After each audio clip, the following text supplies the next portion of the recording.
एक professor class ले रहे थे। क्लास के सभी छात्र बड़ी ही रुचि से उनके लेक्चर को सुन रहे थे। उनके पूछे गए सवालों के जवाब दे रहे थे। लेकिन उन छात्रों के बीच कक्षा में एक छात्र ऐसा भी था जो चुपचाप और गुमसुम बैठा हुआ था।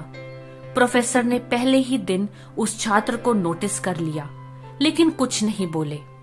लेकिन जब 4-5 दिन तक ऐसा ही चला तो उन्होंने छात्र को क्लास के बाद अपने केबिन में बुलवाया और पूछा, तुम हर समय उदास रहते हो, क्लास में अकेले और चुपचाप बैठे रहते हो, लेक्चर पर भी ध्यान नहीं देते, क्या बात है, कुछ परेशानी है क्या?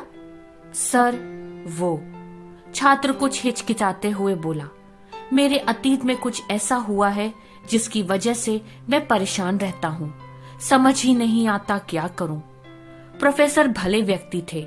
उन्होंने उस छात्र को शाम को अपने घर पर बुलवाया। शाम को जब छात्र प्रोफेसर के घर पहुंचा तो प्रोफेसर ने उसे अंदर बुलाकर बैठाया।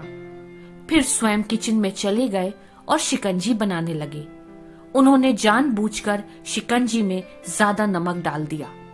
फिर किचन से बाहर आकर शिकंजी का ग्लास छात्र को देकर कहा, ये लो, शिकंजी पियो।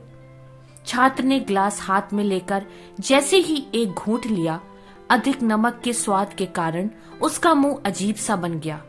ये देख प्रोफेसर ने पूछा, क्या हुआ, शिकंजी पसंद नहीं आई? नहीं सर, ऐसी बात नहीं है, बस शिकंजी में थोड़ा नमक ज्यादा है। छात्र बोला, अरे अब तो ये बेकार हो गया, लाओ ग्लास मुझे दो, मैं इसे फेंक देता हूँ। प्रोफेसर ने छात्र से ग्लास लेने के लिए अपना हाथ आगे बढ़ाया, लेकिन छात्र ने मना करते हुए कहा, नहीं सर, बस नमक ही तो ज्यादा है, थोड़ी चीनी और मिलाएंगे तो स्वाद ठीक हो जाएगा। ये बात सुन प्रोफेसर गंभीर हो गए और बोले, सही कहा तुमने, अब इसे समझ भी जाओ।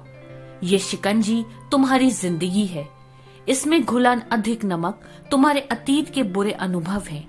जैसे नमक को शिकंजी से बाहर नहीं निकाल सकते, वैसे ही उन बुरे अनुभवों को भी जीवन से अलग नहीं कर सकते।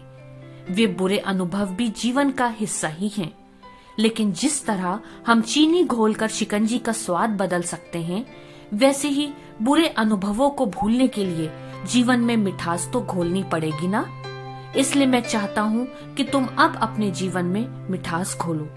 प्रोफेसर की बात छात्र समझ गया और उसने निश्चय किया कि अब वो बीती बातों से परेशान नहीं होगा।